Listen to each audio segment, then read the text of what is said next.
ಅಲ್ಲ, ಇದು ಒಳ್ಳೆ ಕಥೆ ಆತಲ್ಲ ನಿಂದ.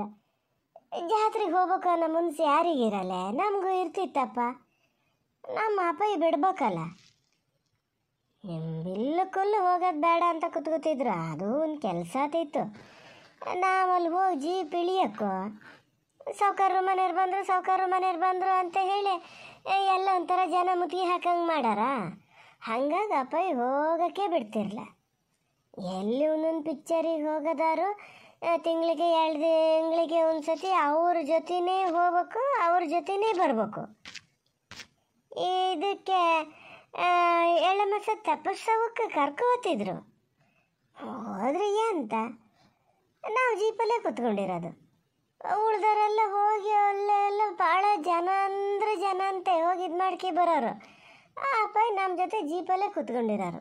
ಅದು ನಮ್ಮ ಅಕ್ಕಯ್ಯ ಹಠ ಮಾಡಿ ಎಲ್ಲಿಗೂ ಹೋಗಲ್ಲ, ಎಲ್ಲೆಲ್ಲಿಂದ ಎಲ್ಲ ಬಂದು ತಪಸ್ಸವ ನೋಡ್ತಾರೆ, ನಮ್ಗೆ ಹೋಗೋಕ್ಕಾಗಲ್ಲ ಅಂಥೇಳಿ ಇದು ಮಾಡಿದ್ಮೇಲೆ ಒಂದು 2 ವರ್ಷ ಹಂಗೆ ಮಾಡಿ ಕರ್ಕೊಂಡು ಹೋಗ್ತಿದ್ರು. ನಾವು ಎಲ್ಲಿ ಜೀಪ್ ಒಳಗೆ ಕೂತ್ಕೊಂಡೆ ಮೇಲೆ ಆಕಾಶದಲ್ಲಿ ಪಟಾಕಿ ಹೊಟಾರೋದು ನೋಡೋದು ಅಷ್ಟೇ. ಮತ್ತು ನಮಗೇನಿದಿರಲ್ಲ. ವಿಚಿತ್ರ ಅಂದರೆ ಇದೇ ನೋಡಿ, ನಿಮ್ಮ ಅಪ್ಪಾಜಿಗೆ ನಿಮ್ಮನ್ನು ಎಲ್ಲಿಗೂ ಕಳ್ಸೋಕ್ಕೆ ಮನಸ್ಸಿರಲ್ಲ, ಆದರೂ ನಿಮ್ಗೆ ಇಷ್ಟ ಇತ್ತು ಅಲ್ಲಿ ಹೋಗ್ಬೇಕು ಇಲ್ಲಿ ಹೋಗ್ಬೇಕು ಅಂತ. ನಮ್ಮ ಮನೇಲಿ ಪೂರ್ತಿ ಉಲ್ಟಾ. ನಮ್ಮ ಅಪ್ಪಾಜಿ ಆಗಲಿ ಅಮ್ಮ ಆಗಲಿ ನಮಗೆ ಎಲ್ಲಿಗೆ ಹೋಗೋದನ್ನ ಬೇಡ ಅಂತ ಹೇಳೇ ಗೊತ್ತಿಲ್ಲ. ಆದರೆ ನಮಗೆ ಹೋಗೋಕ್ಕೆ ಇಷ್ಟ ಇರ್ತಿರಲ್ಲ. ನಮಗೆ ಅನ್ನೋದಕ್ಕಿಂತನೂ ಎಸ್ಪೆಷಲಿ ನಂಗೆ ಹಾಗೆಲ್ಲ ಹೋಗೋದು ಒಂಚೂರೂ ಇಷ್ಟ ಆಗ್ತಿರಲ್ಲ. ಪೂರ್ವಿತ್ನಾರು ಒಂದೊಂದು ವರ್ಷ ಹೋತಿತ್ತು, ಜಾತ್ರೆಗೂ ಹೋತಿತ್ತು, ತೆಪ್ಪೋತ್ಸವಕ್ಕೂ ಹೋತಿತ್ತು ಫ್ರೆಂಡ್ಸ್ ಜೊತೆ. ನಂಗೆ ಮಾತ್ರ ಒಂದು ದಿವಸನೂ ಹೋಗ್ಬೇಕು ಅನ್ನಿಸ್ಲ. ನಂಗೆ ಇವತ್ತಿಗೂ ನೋಡಿ ಗೊತ್ತೂ ಇಲ್ಲ ಅದನ್ನೆಲ್ಲ. ನೀನು ಅದು ಯಾವ ಥರದ್ದು ಮನಸ್ಸೇ ಮರತೆ. ಈ ಕಾಲದಲ್ಲಿ ನಂಗೆ ಅಲ್ಲಿ ಇಲ್ಲಿ ತಿರ್ಪಾಟ ಮಾಡೋಕ್ಕೆ ಕಯಸಿಲ್ಲ ಅಂತ ಹೇಳಿ ನೀನೇ ಸೈ. ಅದಕ್ಕೆ ನಮ್ಮನೆ ವಾಗಿಸಿಗೂ ಗನಾಗಾಗಿದೆ. ಆಮೇಲೆ ಕರೆಯೋದು ಇಲ್ಲ, ನೀ ಎಲ್ಲಿಗೆ ಹೋಗೋದು ಇಲ್ಲ. ಅವನಷ್ಟಕ್ಕೆ ಅವನು ತಿರ್ಕೊಂಡು ಮಾಡ್ಕೊಂಡು ಗನಾಗದಾನೆ. ಒಂದಕ್ಕೆ ಅದು ಒಳ್ಳೇದೇ ಆತ. ಈಗ ನಿಮ್ಮ ಮಗನೂ ತಿರುಗೋದು ಅವ್ರ ಜೊತೆ ನಾನೂ ತಿರುಗೋದೇ ಆಗಿದ್ರೆ ಇಲ್ಲಿ ಮನೆ ಕೆಲಸ ಯಾರು ಮಾಡ್ತಿದ್ರು? ಒಂದು 2 ದಿನ ಎಲ್ಲರೂ ತಿರುಗಾಟಕ್ಕೆ ಹೋಗಿ ಬಂದುಬಿಟ್ರೆ ಮನೆ ಕೆಲಸ ಪೂರ್ತಿ ನಿತ್ಯ ಹೋತಿತ್ತ ಆತಿತ್ತು ಹೆಂಗಾರು. ಅಲ್ಲ, ನಿಂಗೆ ಹೇಳೋಕ್ಕೆ ನನಗೂ ಈ ಥರ ತಿರ್ಪಾಟ ಅಂದ್ರೆ ಕಯಸು ಕಮ್ಮಿ. ಕೊಳ್ಸಿದ್ರು ಸಹ್ಯೆ ಬಿಟ್ಟರು ಸಹ್ಯೆ ಅನ್ನಂಗೆ ಇರ್ತಿದೆ. ಪಾಪ ನಮ್ಮ ಕೈಗೆ ಅವೆಲ್ಲ ಅಂದ್ರೆ ಭಾಳ ಆಸೆ. ಹೋಗ್ಬೇಕು ಬರಬೇಕು, 4 ಜನ ಇದ್ದಲ್ಲಿ ಹೋಗ್ಬೇಕು, ಹೀಗೆ ಜಾತ್ರೆ ಹಬ್ಬ ಇಂಥವಕ್ಕೆಲ್ಲ ಹೋಗೋದು ಅಂದ್ರೆ ಅಷ್ಟು ಖುಷಿ. ಅದಕ್ಕೆ ತೆಪ್ಪೋತ್ಸವಕ್ಕೂ ಹಾಗಾಗಿ ಆ ಪೈನ ಆ ಥರ ಹಠ ಮಾಡಿ ಕರ್ಕೊಂಡು ಹೋಗ್ತಿತ್ತು. ಇಟ್ಟು ಅನ್ನೋಕ್ಕೇನಲ್ಲ, ಅವ್ರಿಗೊಂಥರ ಹೆದರಿಕೆ. ಎಲ್ಲಿ ಹೆಣ್ಮಕ್ಳು ಏನು ಮಾಡಿಬಿಡ್ತಾರೆ ಏನೋ, ಅಲ್ಲ ಬೇರೆ ಯಾರು ನಮ್ಮ ಹೆಣ್ಮಕ್ಳಿಗೆ ಏನಾರು ಮಾಡ್ತಾರೆ ಏನೋ, ಗೌರವಕ್ಕೆ ತೊಂದರೆ ಆಗ್ತದೆ, ಹಾಗೆ ಹಿಂಗೆ ಏನು ಜ್ಞಾನ ಮಾಡ್ತಿದ್ರ.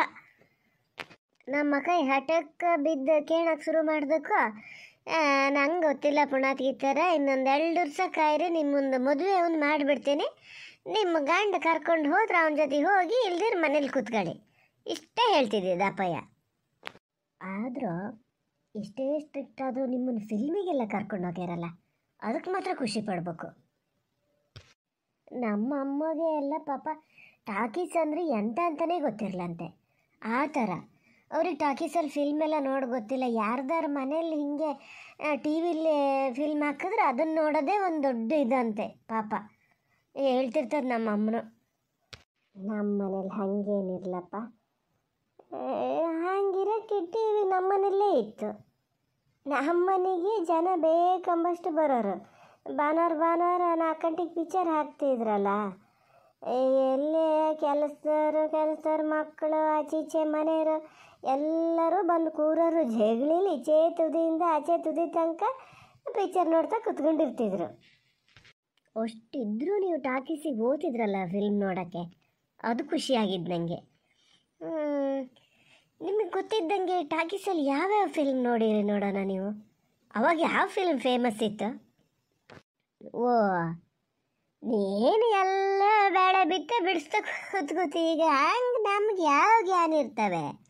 ಹೋಗಿದ್ದು ವರ್ಷಕ್ಕೆ 2 ಸತಿ ಟಾಕೀಸಿಗೆ ಪಿಕ್ಚರ್ ನೋಡೋಕೆ ಹೋತಿದ್ದು.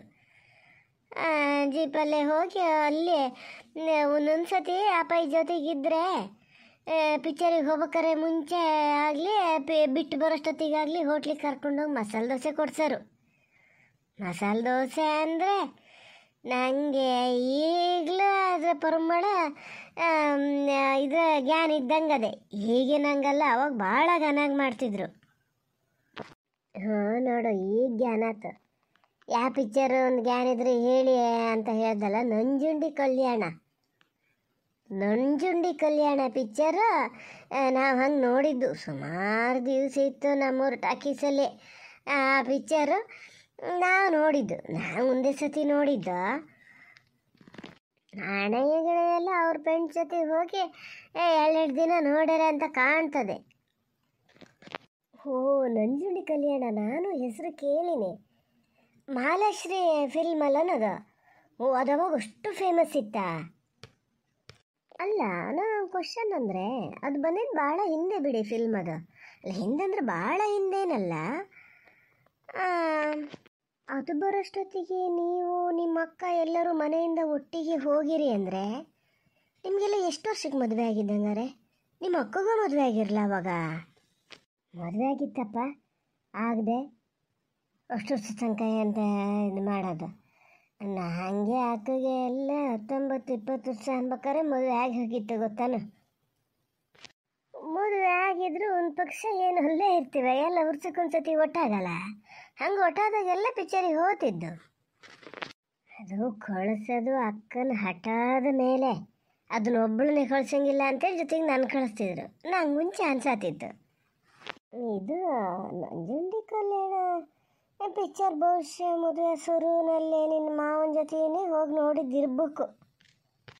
ಹೌದು ಹೌದು, ನಂಗೆ ಈಗೆಲ್ಲ ಜ್ಞಾನಕ್ಕೆ ಬರ್ತಾಯಿದೆ. ಇಲ್ಲಿಂದನೇ ಹೋಗಿದ್ದು. ಅಡ್ಡಿಲ್ಲ, ಮಾವನು ನಿಮ್ಮನ್ನೆಲ್ಲ ಕಡೆ ಕರ್ಕೊಂಡು ಹೋಗ್ಯಾರೆ. ಹಾಂ, ಕರ್ಕೊಂಡು ಹೋಗೋದು ಆ ಭಾಗ್ಯ ಕಂಡ್ರೆ 100 ಸತಿ ಫೋನ್ ಮಾಡಿತ್ತೇನೋ ನಮ್ಮ ಅಕ್ಕಯ್ಯ. ನಾನು ಹಿಂಗೆ ಅಳ್ತಾ ಕರಿತಾ ಕೂತ್ನಲ್ಲ, ಅದಕ್ಕೆ ಕರ್ಕೊಂಡು ಹೋಗಿದ್ದೆ. ಇಲ್ಲಿ ಎಲ್ಲಿ ಕರ್ಕೊಂಡು ಹೋಗ್ತಿದ್ರು? ಮದುವೆ ಫಸ್ಟಲ್ಲಿ ನೀವು ಅಳ್ತಿದ್ರಾ? ಇಲ್ಲೇ ನಾವೆಲ್ಲ ಹಂಗೆ ಮಾಡಲೇ ಇಲ್ಲ. ಮತ್ತೆ ಒಳ್ಳೆ ಲೈಕ್ ಹೇಳ್ತದೆ. ಈಗ ನಿಮ್ಮಷ್ಟು ಸುಖ ಇತ್ತು ಅಂತ ಮಾಡಿದ್ದ. ದಿನ ಲಂಗ ಕುಪ್ಸ ಹಾಕೊಂಡು ಇದ್ದಳು.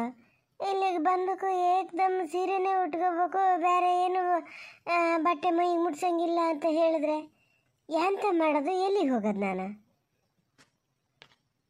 ಅದೆಷ್ಟು ಅಳ್ತಿದ್ನೇನ. ಆಗ ಅತ್ತೆಮ್ಮನು ಏನು ಕಮ್ಮಿ ಇರಲ್ಲ. ನಾವೆಲ್ಲ ಬಂದು ಅಂತಂತ ದೊಡ್ಡ ಇದರಿಂದ ಬಂದ್ಕೊಂಡು ಇಲ್ಲಿ ಬಂದು ನಾವೆಲ್ಲ ಕಲ್ತು ಮಾಡಿವೆ, ನೀನು ಮಾಡದೇ ಇದ್ರೆ ಸಂಸಾರ ಆಗಲ್ಲ, ಹಂಗೆ ಹಿಂಗೆ ಅನ್ನೋರು. ಅಪ್ಪಯ್ಯನ ಹತ್ರ ಹೇಳ್ಕೊಂಡು ಅದೆಷ್ಟು ಅಳ್ತಿದ್ನೇನ. ಅಮ್ಮನ ಹತ್ರ ಹೇಳಕ್ಕೆ ಹೋಗ್ತಿರ್ಲ, ಪಾಪ ಅಮ್ಮನ ಬೇಜಾರು ಮಾಡ್ಕಿತಿತ್ತ. ಹಾಗಾಗಿ ಹತ್ರ ಹೇಳ್ತಿರ್ಲ.